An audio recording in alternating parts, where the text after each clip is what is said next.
Magandang gabi po sa bawat isa.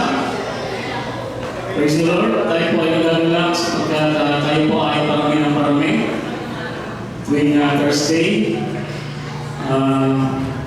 Hope and pray na tayo po ay talagang dumami Thursday sapagkat dadami ang ating mga prayer warrior. Amen? So praise the Lord. Sa gabi po nito ay tuloy-tuloy po tayo sa ating pagpupuri sa Panginoon hanggang sa ating mga panalangin mamaya. Inaanyayahan po ngayon na tayo lahat ay tumayo. Sa gabi nito, sa oras nito, tayo po ay pupuri at papasalamat sa ating Panginoon sapagkat siya'y mabuti at tapat. Amen? At tayo po sa magaling manalangin. Dakilang Diyos, pinupuri na namin at pinapasalamatan o Diyos sa gabi ito. Tunay nga, o Diyos, ikaw ay tapat at dakila, Panginoon, sa aming mga buhay, sa lahat ng aspeto ng aming buhay, Panginoon. Nagagalang po kami, Panginoon, sapagkat kami po ay tinapon mo ng may kalakasan, ng may kasiglahan, Panginoon, may kadalangan, Panginoon, sa aming mga puso. Patuloy kang purihin, patuloy kang pasalamatan, Panginoon, at pilitin, Panginoon, ang pag-aaral ng iyong mga salita. Para kami po ay patuloy na lumalim sa iyong pasensya, Panginoon.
patuloy na mamuna sa pamagitan po ng Inyong Espiritu siyang gumagabay sa bawat sa amin, O Diyos, sa amin po pag-aaral ng salita at sa gagamitin mong pagsalita sa gabi ko, Panginoon. Tuloy po sa itago sa iyong presensya at tuloy po namin maunawaan ang iyong salita sa gabi ko, Panginoon. Because knowledge na wisdom and understanding, Panginoon, sa amin po hindi po yung salita. Yung po ito namin pinapasalamatan sa pangalan ni Jesus. Amen.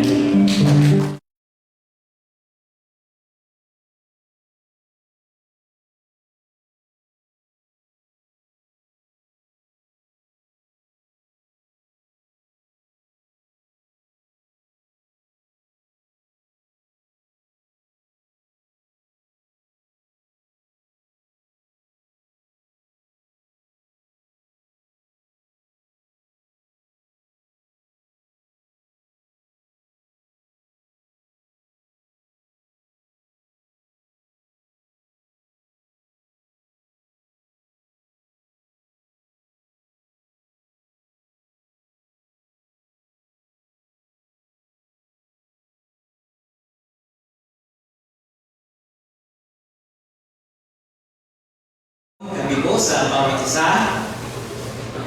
Hello? Wala akong kasama. Kapurihin po ang pangalan ng ating Panginoong Diyos. At po, tayo po ay nagkakalak sa pagkata. Alam po ninyo kanina habang nagpupuri tayo doon. Sumat sa isip ko, alam po ba ninyo kung bakit dito sa taas tayo ngayon karoon ng gawain? Alam mo ba niyo kung bakit? Siyempre hindi lang ako dahil sa birthday po ng ating pastoral, yung happy birthday po. Ayan. Alam po niyo, inihahanda po tayo ng ating Panginoon para sa magkakaroon tayo ng midweek service. Yung Duelis po. Saan po lagi tayo nandito? Para dito na ho natin gagawin ang gawain ng ating Panginoon yung Duelis. Amen? So, sama-sama na lang po tayo. Welcome po sa Christ Life City Church po. Patuloy po namin pinag-aanyaya, gawain po natin Panginoon tuwing araw po ng Huwebes, 6 o'clock po ng hapon. Dito lang po, kapag po ninyo dyan sa kanto ng Jollibee, diretso lang po kayo. Yan, hindi po kayo maliligaw. After po ng dial-serve, yan katabi. Napakalaki ng signage po dyan sa harapan. Christ and the Life City Church. Ayan po. So, welcome po ang bawat isa. So, tuwing araw po ng Huwebes at sa tuwing araw naman po ng Linggo, pinagkanyaya din po namin ang pananambahan po sa ating Panginoon. So, para sa lahat po, ang pagsamba po sa ating Panginoong Diyos. At,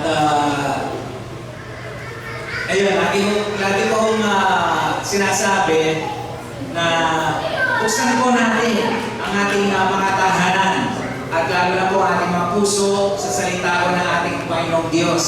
Katulad doon na sinabi ng ating Panginoong Yesu Cristo, mismo siya nagsabi na hindi lamang po sa tinapay o anumang uri ng pagkain na nabubuhay ang tao, kundi sa bawat salita na mumutawi sa bibig po ng Diyos. So hindi po, sabi po lagi, ang isda pag inalis mo sa dagat, mamamatay po yan. At ang halaman binulot mo sa lupa, mamamatay po yan. Ganon din po ang tao. Hindi po pwede mabuhay na hiwalay sa salita po ng ating Panginoong Diyos.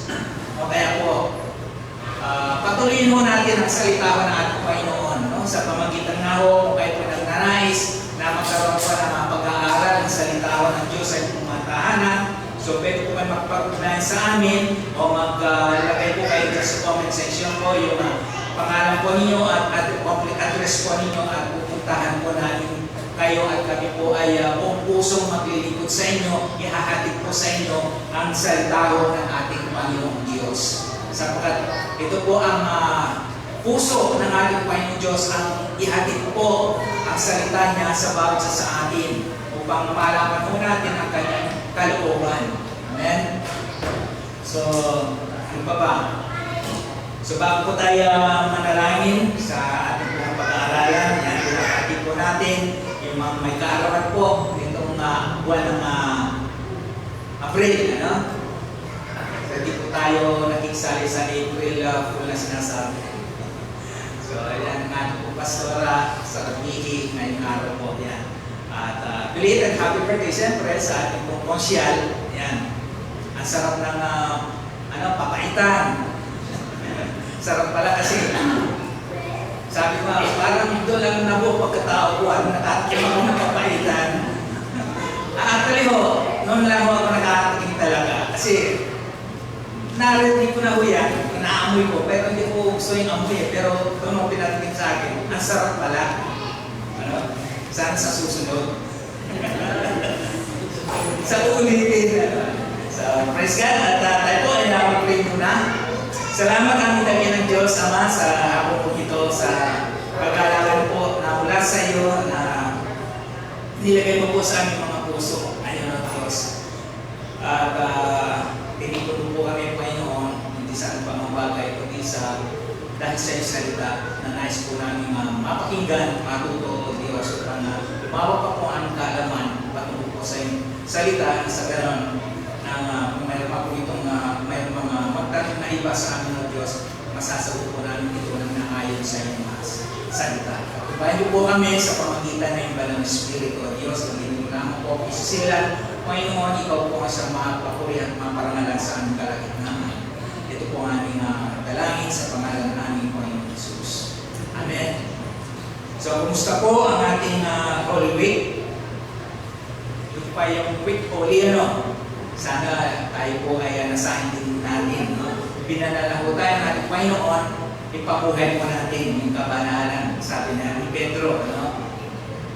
Hindi lamang po tuloy na ganitong season, ano? Yung pagsabi ng mahal na araw, doon lang nagiging parang feeling ba na ligana, no?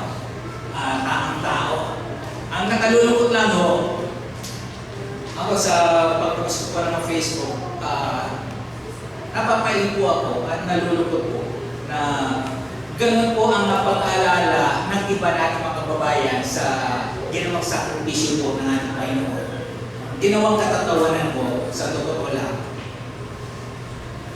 Ewan ko kung nakita ko ninyo, yung dalawang grupo ng mga nagpe-penitensya, ewan ko, hindi ko na ko nakita doon kung anong dahilan o yung kanilang pagrambulan.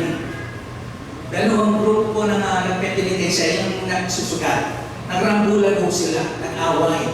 Hindi ko alam kung bakit. At yung iba naman habang siya ay pinapalakad, pinapahitit ng sigarilyo. At yung isa naman, tinagayan. Habang, so nakakalungkot ko, no? Parang hindi seryoso talaga. Dahil hindi naman ho gano'n ang tinuturo ng salita ng Diyos sa pag-aalala natin sa sakripisyo ng ating Panginoon. Ang totoo po, hindi na natin dapat gawin pa yan. No? Kasi ginawa na niya yan eh. Walang sino mang po pwedeng makaduplika sa ginawa ko ng ating Panginoon sa Kristo. Yung nakaraan po, actually, parang kakarugtong na lang po nito, yung siya po ng mga nakaraan Webis po, yung patungkol po, bago dumating nga po itong mahal na araw, patungkol po sa ating Panginoon sa Kristo. Mababasa po natin sa Aklat ng Hebreo, at ulit-ulit na sinabi na sapat na yung ginawa ng ating Panginoon sa Kristo. Apat na beses sapat na yung ginawa niya. So, pag sinabi sapat na, hindi na pwedeng dagdagan pa. Okay na yun, ibig sabihin. Hindi alam ko, malupot na ako, at yun, hindi alam ng ating mga kababayan, patuloy pa rin po na ginagawa kung ganitong pagkakataon niya kung sinasaktan, pinaparusahan ang sarili sa pagpaniwala na mababawasan man lang yung kanilang kasalanan, pero ang totoo hindi. So sa hapon po ito, sa gabi po ito ay tingnan mo natin ang karugtong na ho itong ating senior noon na bakit namatay si Jesus nung nakaraan po. At ngayon po, ang title ho ng ating pag-aaralan sa hapon po ito ay yung ang manlulubos, the Redeemer. So, kailangan ho malaman natin ang mapagkilala.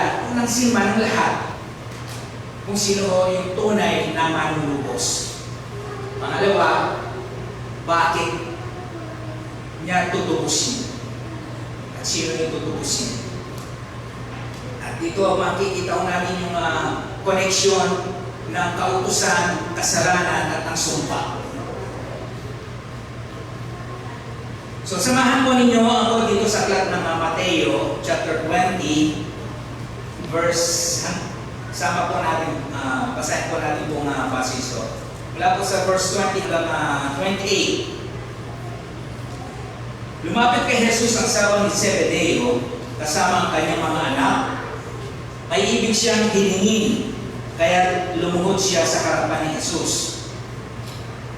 Ano ang ibig mo? Tanong ni Jesus.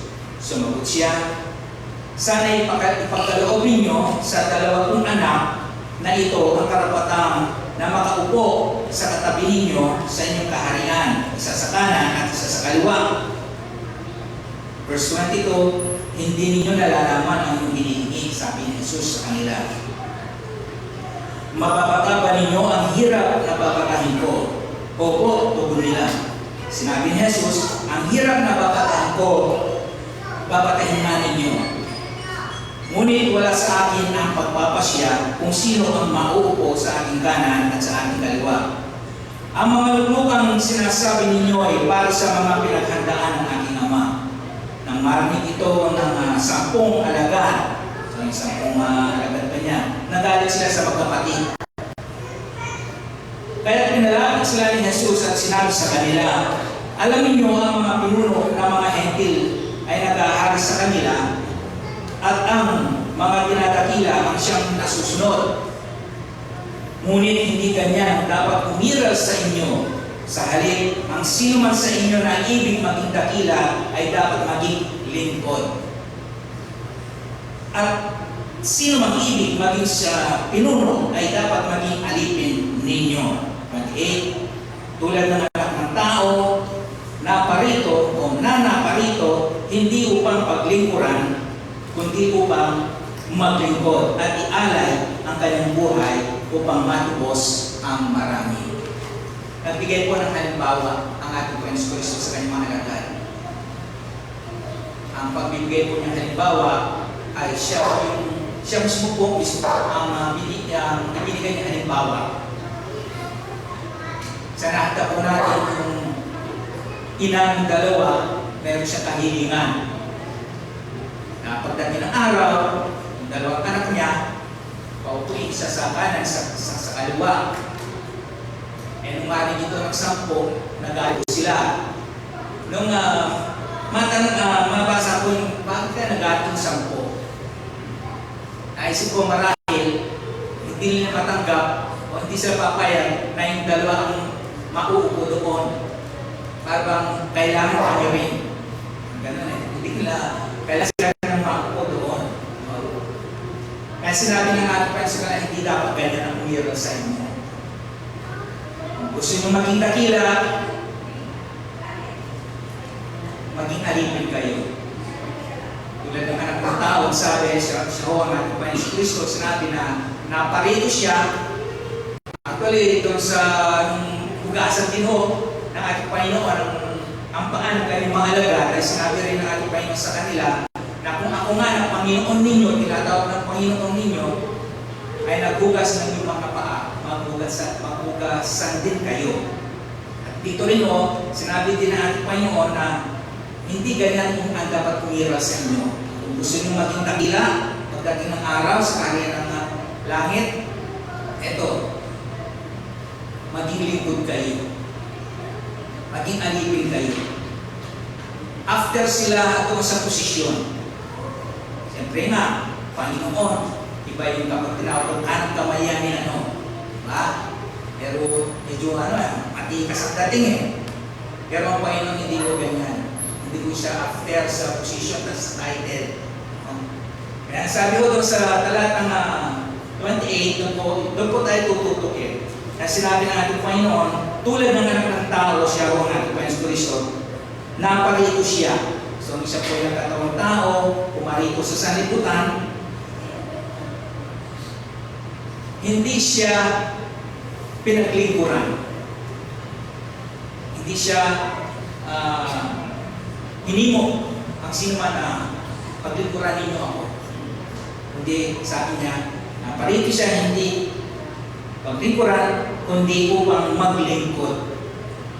At sa paglilingkod po niya yun, hindi lamang po ito sa pangangaral ng kanyang salita o marami siyang pinagaling, nilapitan, nagsalamuha sa mga kasalanan, hindi lamang po hanggang doon ang kanyang paglilingkod. Kundi hanggang doon ang sabi sa pag-aalay ng kanyang buhay, pagbibigay ng kanyang buhay. At sa pagbibigay ng kanyang buhay po yun, ayun na ho upang matubos ang marami. Kaya siya ho ang ating manunubos. Wala na ho, di ba pwedeng tumubos pa sa atin. Di ang ating sarili, hindi natin kayang tubusin. Di ang ating kapwa, hindi tayo kayang tubusin sa kamay ng Diyos. Sapagkat ang halaga ng bawat sako sa atin ay napakataas na halaga. At mamaya makikita natin kung gaano kalaki ang halaga ng bawat isa upang kailangan tayong matubos. So ang salitang manunubos ko, Redeemer, Savior, ito po ay tumutukoy sa isang tagapagligtas, tagatubos, nagliligtas mula sa kapahamakan, sa kasalanan o pagkakautang. So yan po ang ibig sabihin ng manunubos. Then ano naman ibig sabihin ng tubusin? Ayan. Ibig sabihin, ito ay bayaran ng pagkakautang. Kaya po yung may mga utang dyan, bayaran na. O kapag ka naman nakulong, natawag dito yung piyansa, di ba? Piyansahan ka. Yung bawiin, yung pagkakasangla sa isang sanglaan, pang maibalik muli, yan, palayain at iligtas. Ay isang bagay na nawala sa iyong poder, sa iyong kamay. Ayun, sa iyong pangangalaga. At ito'y napunta sa iba. At ngayon, hindi mo kayang tubusin. So, kailangan para ito ay mabalik sa iyo, kailangan matubos na. Kaya ang problema, hindi mo kayang tubusin. Kaya kapag mayroong ibang tumubos doon, kaya yung nagtatalsak mo sa basta ba yun? Na pinapasubasta, di ba? Kapag mayroong ibang tumubos doon, so hindi mo na pwedeng pagmamay-ari yun. Pagmamay-ari na yun na tumubos. Alala ko tuloy yung nadaan ko rin sa Facebook, kaya kung nadaanin din ko, yung bagong program sa TV, sa isang network na bagong yung channel, na sabi niya, buhay ko to, akin to, sabi niya. Kung ganun ba yung pagkakasalita niya. Maraming nag-react ko. Maaring ganun ang tama, totoo ang sinabi niya, buhay niya yun, sarili niya yun. Sabihin, gagawin niya ang gusto niyang gawin. Masyado kasi sensitibo yung talakayan po doon eh. Kaya kailangan po ng parental guidance po doon. Kaya sabi ko naman, nag-comment po ako doon, tama. Sinasabing pag-aari pa niya yung sarili niya dahil inaari pa niya kanya yung buhay niya sapagkat hindi pa niya tinatanggap sa kanyang buhay na siya ang inubos niya, siya ang ating Panginoon. Kasi nga kung inaari ng isang tao na siya inubos ng ating Panginoon, hindi na niya masasabing pag-aari pa niya yung kanyang buhay. Diba? So may tatlong puntos lang ako tayong ako dito, no? So una po, saan tayo inubos ni Kristo? So maliwanag ko, alam na ho natin kung sino ang manunubos. Wala na hong iba kundi ang ating Panginoon sa Kristo. Hindi na ho siya pwedeng palitan o mapapalitan niya. Sabi ng panagsulatan sa aklat ng Hebreo, hindi siya maaaring inamin. Kahit ilang beses, taon-taon mapapapako, hindi po pwede mapalitan yung ginawa ng ating Panginoong Jesucristo. Tapos na po yan. So una, saan tayo tinubos ni Kristo? Pangalawa, paano tayo napailalim sa sumpa? So nagkakaroon na po tayo ng ideya ngayon. At pangatlo, ano ang ipinatubos sa atin? Kanina nabanggit ko ho, yung tatlo, yung kautusan, kasalanan at sumpa. Kikita ko natin ang mga kaugnayan ng tatlong ito. So tingnan muna ko natin kung saan tayo tinubos ni Kristo. Yung salitang tubos, madalas ko natin nakikita at narinig ito. Una, sa kronsya, ito ba? Nababasa na ko natin yan, papasok natin. Sangla, tubos. At ang pangalawa, yung salitang tubos o tubusin, narinig ko natin ito sa ano yung narinig yun? Sa KFR. Hindi ko KFC, KFR na tinatawag. Yung kidnap for ransom. Diba? Kidnap ang isang tao, ipatutubos. Kailangan tubusin ang ganitong halaga. Kapag hindi nagkasundo sa halaga, so alam na kung natin yung nangyayari, di ba? So kinakailangan yung halagang hinihingi na nagpapatubos ay kailangan maibigay para yung tutubusin maibalik. So una ho, saan tayo tinubos ni Kristo? Sabi ho sa Galatia chapter 3 verse 13, tinubos tayo ni Kristo sa sumpa ng kautusan. Nang siya ay magdusa na parang isinumpa sapagkat nasasaad sa kasulatan, sinumpa ang bawat ibinitin sa punong kahoy. Yung po parusa ng Roman Empire po noon, yung mga nagkakasala sa kanila, ibinibitin po sa punong kahoy. Alam mo natin yun, may dalawa din po siyang kasama ng nabago, di ba? Ang nasa gitna doon ay ating Panginoong Jesucristo. So, sabi po doon, tinubos tayo ni Kristo sa sumpa. So, sa mga tuwid, tayo po pala ay napailalim sa isang sumpa. Natali, nagapo sa isang sumpa. Bakit po kaya? So, masusundan mo natin, no? Mamaya sa pangalawa, bakit tayo napailalim sa sumpa? Kasi sabi, tinubos tayo sa sumpa eh. So, ngayon bakit? Paano tayo nasumpa?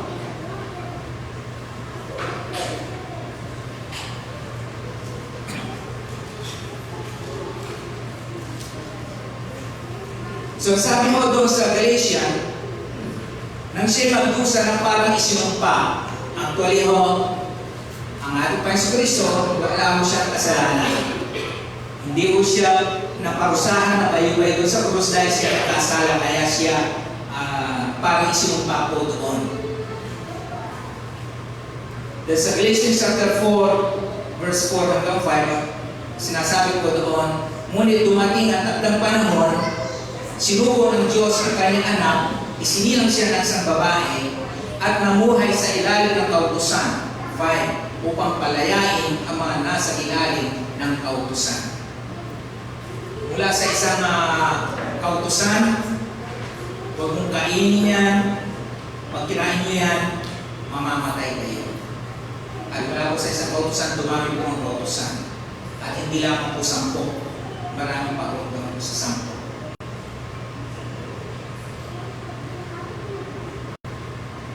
At dahil nga po sa hindi kaya ng tao natin na sumunod sa kautusan,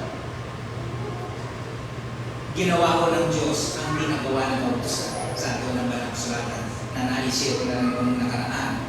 Doon sa Romans chapter 8 verse 3. Nagpupumili, nagsusumikap tayo ng mga tao na mamuhay sa ilalim ng kautusan. Actually, wala namang masama sa kautusan. Kung sabi na ng Balang Sulatan, ang kautusan ay banal, matuwid at mabuti. Bakit ibinigay po ito? So, ito ang susunod na matutunghayan natin ngayong konti. So, ginawa mo ng Diyos ang hindi nagawa ng kautusan dahil ito nga ho, sa likas ng kahinatan nga ho, mahihina tayo. Marurupok ika nga. No? Kahit alin lumimot, sabi. No? So hindi natin na magawang sundin yung kautusan. Matanong natin kung gano'n, bakit ibinigay pa yung kautusan? Ayaw, matutunayan natin. So, dahil nga sa likas na kahinaan natin mga tao, wala, nakita ng Diyos eh. Pa sa bagong tipan, hindi naman ho, ibinigay ng Diyos yung kautusan, hindi para pahirapan ang tao ko. Hindi. So, sinubo niya ang kanyang anak, sariling anak, saan nyo ng taong makasalanan yung naon? Sinasabi natin, no? Saan nyo? Yung nakaraan napanggit ko, hindi nagkasala, walang kasalanan ang ating Panginoon Kristo. Isinubo lang mo siya sa saan nyo? No? Sa kasuotan ng isang taong makasalanan. Kasi nga ho, tao ang kanyang tutubusin at ililigtas. Bagamat siya ay isinubo sa anyo ng isang taong makasalanan, wala ko siyang kasalanan. Kung tandaan natin, isinubo lamang po niya yung katawan ng isang taong makasalanan. So, yun po yung una. Sa sumpa ng kautusan. At kapag yung mga sumusunod, nagsusumikap na sumunod sa kautusan, sila po yung nasa ilalim ng sumpa. Bakit po kaya? Masama bang sumunod, sundin ang kautusan? Wala akong masama. Ang naging problema lang po doon ay nagsusumikap kasi ang tao na upang siya ay ariing matuwid. Kailangan sumunod siya sa kautusan. Ito bang susundin ko para ariing akong matuwid ng Diyos. Wala namang kahit isang tao na nakasunod. Kahit doon na lamang ako sa 10. Tayo po dito, sino nakasunod mo na panahon nalaman natin? Elementary pa ho, tinuturo na ako sa akin ito, sa 10 utos, di ba? Sa merong yung subject ko na religious, di ba? Tinuturo ito sa 10 utos. Wala akong nakasunod. So, kaya doon ho tayo tinubos ng ating Panginoon. Kasi nasa ilalim po tayo ng sumpa. Kasi mahirap po na ang tao nasa ilalim ng sumpa. Mahirap daluyan ang pagpapala. Pangalawa, ito, paano tayo napailalim sa sumpa? Ito yung susunod. Tingnan mo natin. No? So, pinubos tayo sa sumpa ng kautusan. Ngayon, paano tayo napailalim sa kautusan? Gapos ika ng tali. Sa chapter 3 ng first ng Galatia, ayun, ito yun. Ang lahat ng nananangan sa pagsunod sa kautusan, so nananangan, dito nang-ahawa, na sabi ko nga nung nakaraan, yung sa aklat ng Galatia, nagkaroon ng diskusyon dito, diskusyon si Pablo, yung sa ibang nananangan sa kautusan na hindi sapat ang manalig lang kay Kristo upang ang tao mapawalang sala. Kailangan sundin ang kautusan ang sabi. Ang naging pagtatalo na ako nila doon ay yung pagtutuli. Na kailangan gawin pa nila yung tinagawa nung sa lumang tipan na kailangan tuliin ang sanggol. Sabi mo niya po sa Pablo, hindi na kailangan yan. Ang tunay na pagtutuli ay yung pag-waksi ng mga pita ng laman ng sabi. Yung nabago ang puso. Yun ang tunay na tuliin sa akin. Mapilit sila. O sige, paputol na kayo. Huwag na kayo patuloy, paputol na lang. Sabi ng Pablo. So, sabi, yung mga lahat ng nananangan, nangahawa sa pagsunod sa kautusan ay nasa ilalim ng sumpa. Isang sumpa ang sabi. Sapagkat nasasaad sa kasulatan, sumpain ang hindi tumutupad sa lahat ng nasusulat sa aklat ng kautusan. Wala akong masama sa kautusan. Tulad sa sinabi natin kanina, sinabi rin mo ng banal na sulatan, ang kautusan ay banal, matuwid at mabuti. Kanya lamang pagdating sa bagong tipan, yung tao yung kanyang pinagkinan sa Roma Romans chapter 8 verse 3, nakita ng Diyos na yung binigay ng kautusan na hirapan ang tao, no, sa pagsunod. Ulit-ulit lang. Kaya gumawa siya ng panibagong tipan. Mainam na tipan. Na kung saan yung isinuko niyang kanyang anak, sabi ng kasulatan, siya ang nabuhay, ang gumanap ng kautusan.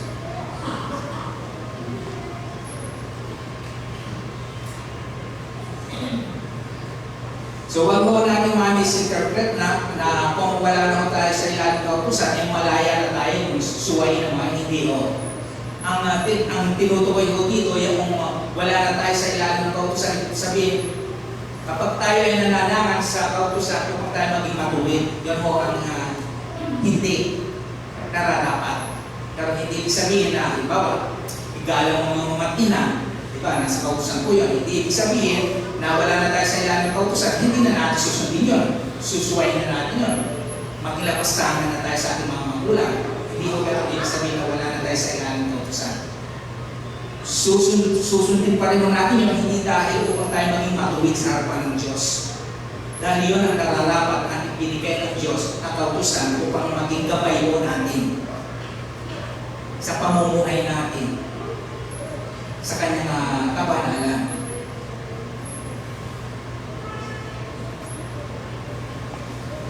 So ngayon ano po ang kautusan? Ayan, dito ang mga natin. No?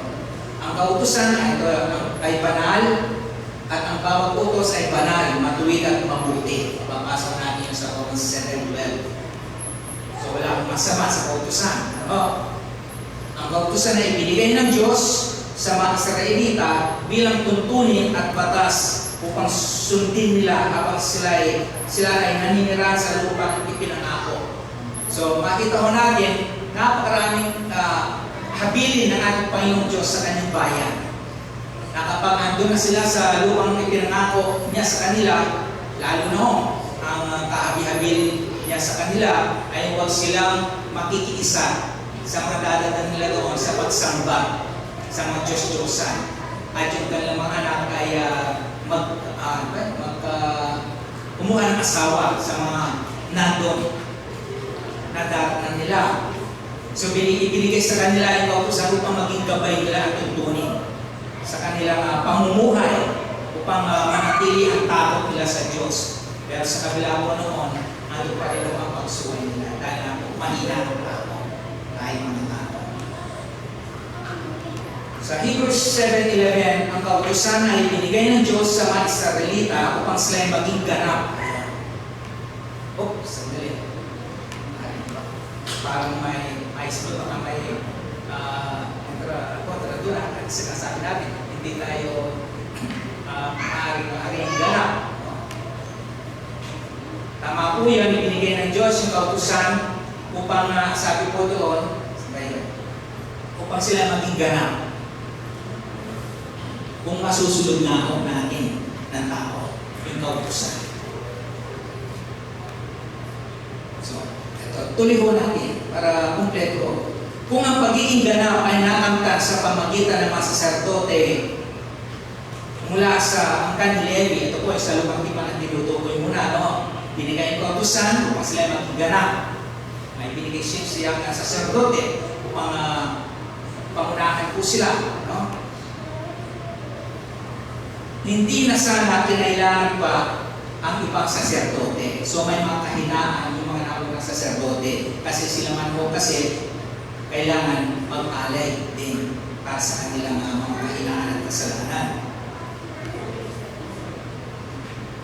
Binigay ko sa pasako upang saan sila maging ganap. Kaya lang dahil sa kahinaan ng tao, hindi mo nila lubos sa naging nagampanan yung kautusan. So, kinakailangan mo yung na kailangan na ang Diyos ay gumawa ng isang panibagong tipan, mainam na tipan na tinatawag ko. Kung paano yung mga unang saserdote may mga kahinaan, yung sinugo na saserdote sa bagong tipan, ang ating Panginoon Kristo, walang kapintasan. Hindi niya kailangang maghandog para sa kanyang sarili.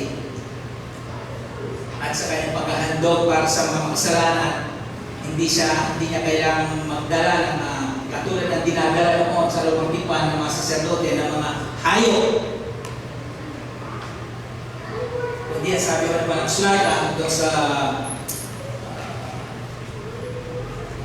Hebrews chapter 10, yung sarili ko niyang dugo ang dala-dala niya. Hindi siya pumatay ng anumang hayop kung yun ang kanyang ihandog, kundi yung sarili ko niyang dugo. Galatians chapter 3 verse 19. Ito. So ibinigay ko ang kautusan upang ipakilala kung ano ang paglabag o kung ano yung kasalanan. Bawa ko yung balik tayo sa lumang tipan, yung mga kautusan, isa sa puputos na lang, dahil ang mga tao po nahirati sa pagsapag kanin mga Diyos-Diyosan, ayaw ng Panginoong Diyos yun. Kaya nagbigay siya ng kautusan sa kanyang bayan, una, huwag kayong magkakaroon ng ibang Diyos maliban sa akin. Huwag kayong gagawa ng anumang larawan ang nasa lupa, nasa langit, nasa tubig upang sambahin. Sumunod pang mga talata. Kasi yun ho ang ginagawa ng mga tao po noon na hindi nila alam sa sarili yun ay kasalanan. Kaya nagbigay ngayon ng Diyos na kautusan upang ipakilala sa mga tao noon na yung ginagawa nila ay kasalanan. Halimbawa na lamang sa kapanahunan, di ba? Halimbawa, magtapon ka ng basura kung saan sa tabi dyan dahil walang nakasulat na bawal magtapon ng basura, walang kautusan. Di ba? Pero dahil lang natin na nakaka-estorbo, nakaka-perwisyo, so naglagay ngayon ng kautusan ng bawal magtapon ng basura, multa, 500. So dahil po doon, napagkilala ng mga nagtatapon ng basura doon na mali pala yun. So yung kautusan na yun na nagtuturo ngayon na mali yung pagtatapon ng basura doon sa lugar na yun. Yan po ang dahilan kung bakit binigay ang kautusan ayon po sa Galatia na upang ipakilala kung anong paglaba, kung anong kasalanan na ginagawa ng tao.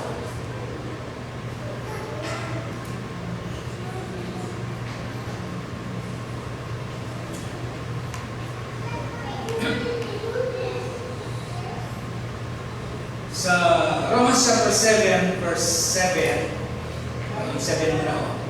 At tanong dito ni Apostol Pablo, ang sabi niya, ang ibig bang sabihin nito ay ang kautusan pa, ang siyang sanhi ng kasalanan. Para pinagbibitanan pa yung kautusan na siyang naging sanhi ng kasalanan. Sagot pa ni Apostol Pablo, hindi.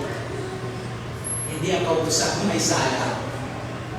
Hindi ang sabi ni Apostol Pablo, kinasangkapan ng kasalanan yung kautusan. Baka sinamantala ng kasalanan yung kautusan.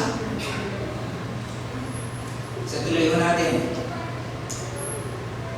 Ang kautusan ang tagapagkilala o tagapagpakilala ng kasalanan. Pinakilala ng kautusan ng kasalanan. So, ito yun. Sabi ni Pablo, kung hindi sinabi ng kautusan, ito sabi po ni Pablo, huwag kang mag-iimbot. Nasa kautusan po yun, di ba? Sa 10 utos, sandot mo yun. Pag-imbutan. Yung asawa na yung kapwa, yung kanyang ari-arian, malipin, etc. So sabi niya po sa Pablo, hindi sana, kung hindi sinabi ng kautusan, huwag kang mag-iimbot, hindi ko sana nakilala kung ano ang pag-iimbot. Diba? Sabi ni Pablo, kung hindi sinabi ng kautusan na huwag kang mag-iimbot, paano ganito ang gustong ipaliwanag ni Pablo? Na dati, halimbawa, sabi natin si Pablo, dati nag-iimbot siya, kung nag-iimbotan niya, kaya sa pinag-iimbotan, ng kautusan, hindi niya alam yun. Pero nung sabihin at nalaman ng kautusan na huwag kang mag-iimpot, yung ginagawa niya pag-iimpot, nalaman niya ngayon yung ginagawa niya, kasalanan pala. Para naman tayo. Sabihin natin na ginagawa tayong mali. Para sa atin, okay lang yun. Pero nung manalaman natin yun, na meron pa ng utos, na kasalanan pala yun, nalaman natin ngayon na yung ginagawa pala natin ay kasalanan. So, yun ang nagsabi, yung utos. Yun ang ibig sabihin ko ni Pablo, yung kautusan ang nagpakilala sa kasalanan. Tulad ng pag-iimbot. So, nakilala ng tao ang kasalanan sa pamamagitan ng kautusan. Romans 3:20. Nang magkaroon ng kautusan, dumami ang paglabag. Ang sabi ni Pablo sa 5:20 na Romans. So, yun ang sabi ko mula sa isang utos lang noon sa ninuno natin na huwag mong kainin niya. So, dumami na ako. Ang magkaroon ng kautusan. Maging sa bawat gobyerno, di ba? Ang daming mga batas na pinasaan ng mga babatas. Minsan na natatanong ng tao ay nasusunod kaya lahat yung mga batas na yun. No? So, sabi ho ni Pablo, ito yun, sa Romans 7:11, kinasangkapan ng kasalanan ng utos upang ako'y dayain. At sa gayon, napatay nga niya ako.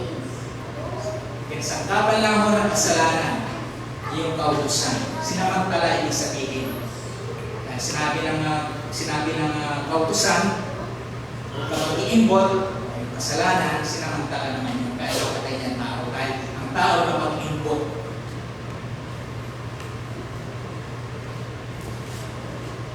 Kaya ngayon, ang nakarito ang ating Kristo, hindi lamang niya tinupad yung kautusan upang tayo ay matubos o pawalan sa kautusan. Hindi lamang mo umito doon o tumigil doon sa tupad niya, pagganap niya sa kautusan, kundi sa pag-aalay ng kanyang buhay. Kaya sabi si Kristo ang hangganan o kaganapan ng kautusan. Kasi siya lang ang nakaganap. Kaya siya, sabi ko niya, sabi sa Matthew chapter 5, na parito siya hindi pa walang bisa ang kautusan, kundi upang ito ipaliwanag at ganapin. Kaya siya ang ganan ng kautusan. Kasi siya ang mga nakaganap lang ito. Ngayon, yung mga sumasampalataya na hindi kayang gumanap ng kautusan na parang naganap na rin nila dahil sa kanyang pananalig sa ating Panginoon Kristo.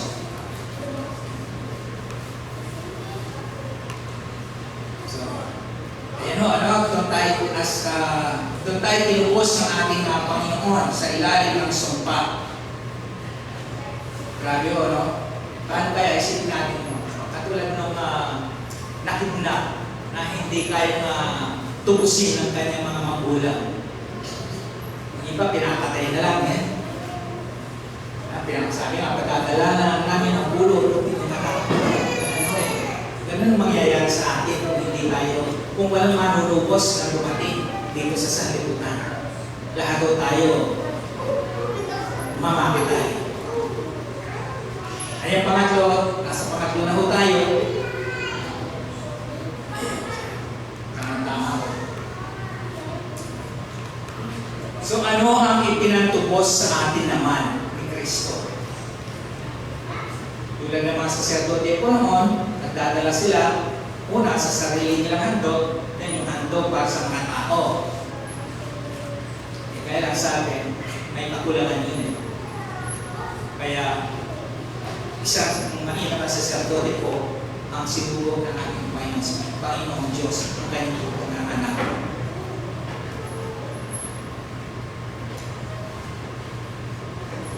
Nung binalikan ko ni-review ko itong mensahe ko ito, naisip ko po yung mga mali-maliatang biling-biling pera.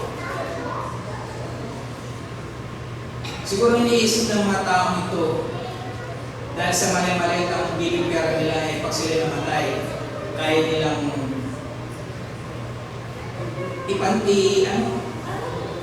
ilatag sa harapan ng Diyos para yung buhay nila, kaluluwa nila, ay mapunta sa buhay na walang hanggan. Pero paano naman ko yung mga walang mali-mali ng milyon? Sabi ko sa sarili, yun ang napakalaking pagkakamali nila. Nagkamali sila ng pimpak-limpak na salapi sa pagkakala na kaya nilang magsuhulan ng Diyos pagdating ng araw, di man sa diretsahang, Lord, ito, malaking halaga. Aming mga iba, itutulong nila kumare sa pagkakalang okay sa harapan ng Diyos yun. Yun ang napakalaking pagkakamali nila. Kahit ko, kaya tama sabi ng ating Maestro Cristo ito sa Matthew 6:26. Anong mapapala na isang tao makakutan naman niya ang buong sanlibutan, makakamit naman ang kanyang buhay. Ano ang maipambabayad sa kanyang buhay? Tama, di ko ba? Pinakikita doon, kahit pala ganong hawak mong halaga, hindi kayang ipantubos mo sa buhay natin sa kamay ng Diyos. Yan ang sabi, kahit mapasahin niya buong sanlibutan, sabihin lahat ng yaman, hindi kaya para ipantubos yun sa buhay mo natin, sa isang kaluluwa man lang. Kung gano'n gano'ng kalaking halaga ang kailangan mo ng bawat isa upang matubos sa kamay ng Diyos ang buhay niya. Hindi pala kung pwede yung halaga, milyon o kalaking halaga. Sabi po doon sa Awit 49:7, chapter 49 verse 7 and 8, hindi kaya ng sino man ang sabi ang sarili ay matubos. Hindi kaya bayar at tubusin sa kamay ng Diyos. Ang bayad sa kanyang buhay ay halagang sakdal taas. Pero hindi lang basta sinabing taas, kundi sakdal taas. Ano kaya maibabayad natin noon na halaga? Gaano man ang halagang hawak niya ay hindi sapat. Bilangin mo na yung naipon mong kayamanan. Ilang bilyon man yan. Hindi masapat tuwing pala yun sa kaluluwa. Ngayon, ano ang kailangan natin para matupos tayo sa harapan ng Diyos?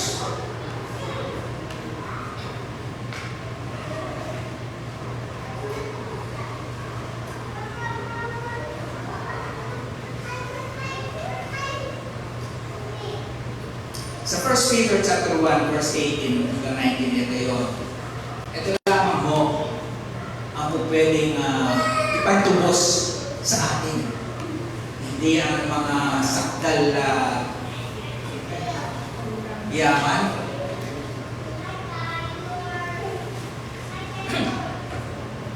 Sabi ko dito ni Pedro, alam ninyo kung ano ang ipinantubos. Sabi ni Pedro, pinapaalam niya sa simulatan. Sa walang kabuluhang pamumuhay na inyong minana sa inyong mga magulang, ang ipinatubos sa inyo, ayun, ang ipinatubos sa atin, hindi ang mga bagay na nasisira o nauubos, tulad ng mga malaking hawak na halaga. No? So hindi katulad pala ng mga bagay na nasisira, ibig sabihin mga material na bagay na nakikita natin tulad ng tulad ng ginto.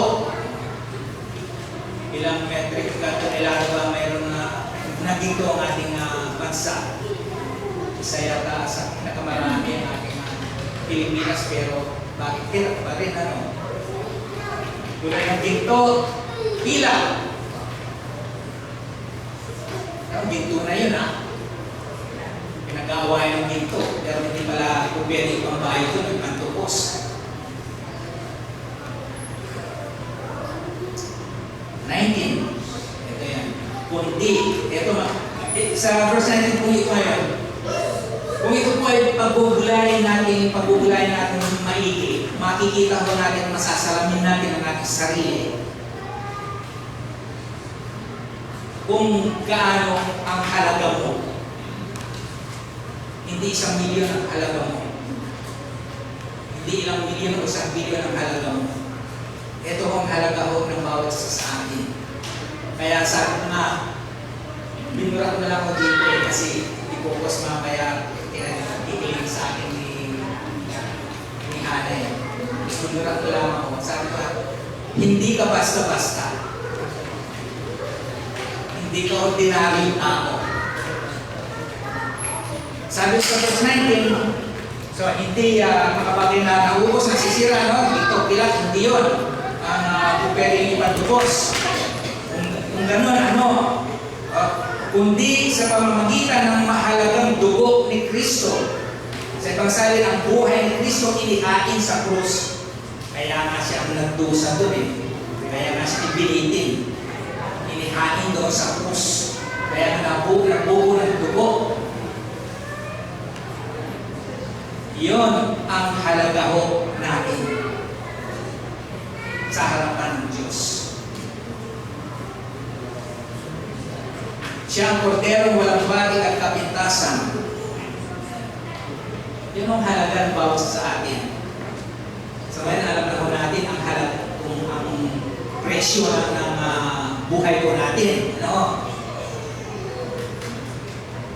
Tapos ito, ngayon nalaman na natin, ito pala ang halaga ng buhay ko. Dugo, buhay ni Kristo.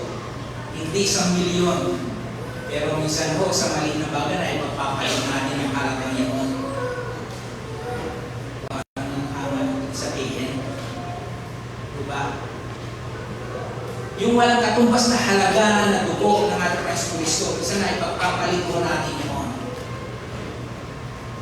Dahil hindi natin mapahiya si kumpare, si kaibigan, sasantabi natin yung halaga ni Kristo kaysa doon sa pinapakalit natin para hindi huwag lang makahiyaan.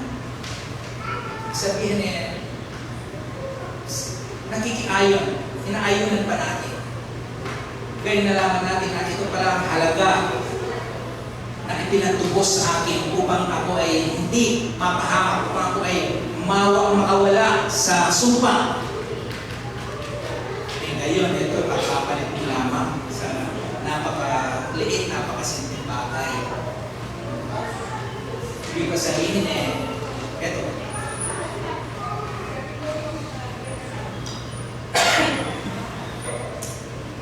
Nalaman natin, ito yung halaga natin, dugo ni Kristo. Tapos, inalok ka. Isang share lang. Ibig sabihin, ganun lang ba ang halaga, katumbas ang halaga ng dugo ni Kristo sa iyo para doon sa isang share na yun?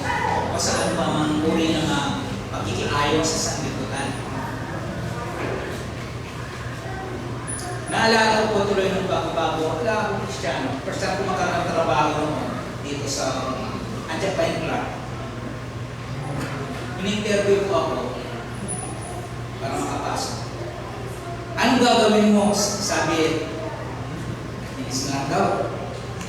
Anong gagawin mo? Sabi ng pero sa akin, kung nakita mo isang katrabaho mo na may ginagawang mali. Doon ko sinasaksiyan niya, personal may nagtatrabaho na kami. Pag nalinga yung mga yung Amerikano, yung mga gamit, talagang sinasaksiyan katawan nila. Pero po sa amin.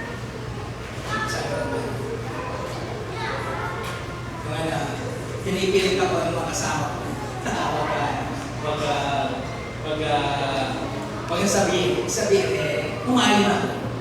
Pero dahil Kristyano tayo, hindi natin magawa. Bago pala ako naman na mananampalataya. Pag yung hinaalap ako, punta ng Amerika. Kaya lang, hindi maganda ang paraanan ng proseso. TNT. Oo lang ako, libre lahat. Yun lang, oo lang ang kailangan. Pero dahil Kristyano tayo, kahit na sinasabi tayo hindi maganda, pinatawanan mo natin, tinindigan mo natin. Hindi, dahil ko na hindi naaayon yun sa kalooban ng Panginoon. So, yung pa mga ganung bagay, no? Kaya lagi mo natin alalahanin, no? Kapag atin yung tukso, alin ba mahalaga? Yung panandalian, sabi ng, naalala ko si Moses, sabi, hindi niya pinagpalit yung panandalian, alok ng sanlibutan eh. Yung panandaliang kasiyahan o yung halaga ng buhay mo. Dugo ni Kristo pala ang pinandukos. So yun po lagi natin isipin para yung anumang tukso na yan, halimbawa mahalaga, tukso o yung dugo ni Kristo. So panghuli, la conclusion ho, sapagkat hindi na dapat maghari sa inyo ang kasalanan, yamang kayo wala na sa ilalim ng kautusan, kundi nasa ilalim na ng kagandahang loob ng Diyos. So, nasa ilalim ako tayo ng biyaya at grasya ng Diyos. Kaya lang may paalala ho si Apostol Pablo. Isang ito ay inapuso ng ilan, yung extreme grace na tinatawag. O bilang magpatuloy sa kasalanan dahil naligtas tayo dahil sa biyaya. May paalala ko si Apostol Pablo, kung gayon, sabi, magpapatuloy ba tayo sa pagkakasala? Hindi, sabi ni Apostol Pablo. Pinalaya na tayo ni Kristo, Galatians chapter 5 verse 1, upang manatiling malaya, magpakatatag na kayo at huwag na paaalipin uli. Peter chapter 2 verse 16, kayo'y malaya na, hindi na tayo alipin, wala na tayo sa sumpa. Subalit ang kalayaan ay ito'y parang isang bilanggo na pinalaya. Ano? Bilanggong pinalaya na, ngayon siya'y malaya na, tayo malaya na. Ang kalayaan ay huwag ninyong gagawing dahilan sa paggawa ng masama. Kundi mabuhay kayo bilang mga alipin ng Diyos. Dati alipin tayo ng sumpa, tinupusin tayo ng Kristo, kaya naging alipin ng Diyos. Pag-aari na tayo ng Diyos ngayon, kaya hindi na kailangan na magpatuloy pa tayo. Mapaalit pa muli upang tayo kaya muling matapos sa sumpa. Salamat po namin Panginoon Diyos. Purihin ka sa mga salita mo po, sa aming napakinggan sa gabi po. Tunay nga Panginoon, sabi mo yung salita, pag nalaman namin ang katotohanan sa mapapalaya sa amin. Ang katotohanan, Panginoon,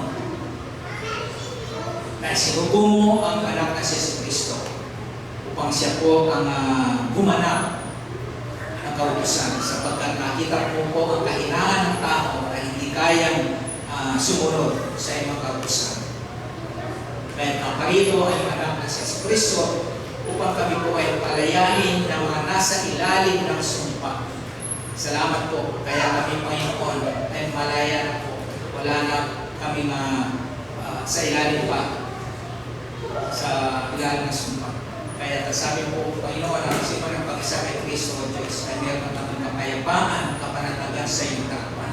Wala na kami dapat alalahanin. At kaya lamang po, Panginoon, dapat po namin pahalagahan, ingatan sa aming buhay, yung mahalagang dugo, ang buhay ng aming Kristo na siya ay pinatuloy sa amin. Ganun po ang halaga pala ng bawat isa sa amin, o Diyos. Dugo ng aming Panginoon Kristo. Nawa po Panginoon, huwag po namin pagpalit ang dugo ng aming Panginoon Kristo sa anumang bagay na alok ng salibutan ito. Nawa po'y lagi mo ipaalala sa amin isipan Panginoon Diyos na sa galang huwag po namin may pagpalit ito, Diyos, sapagkat walang kasi na halaga Panginoon ng dugo ng aming Panginoon Kristo. Hindi katumbasan, hindi ito katumbasan ng ating yaman ng daigdig na ito, Panginoon. Salamat po sa pagtubos mo po sa bawat sa amin, o Diyos, sa natulungan po namin sa ibang salita sa gabi ng ito. Maraming salamat po na patuloy ka namin pagpupurihin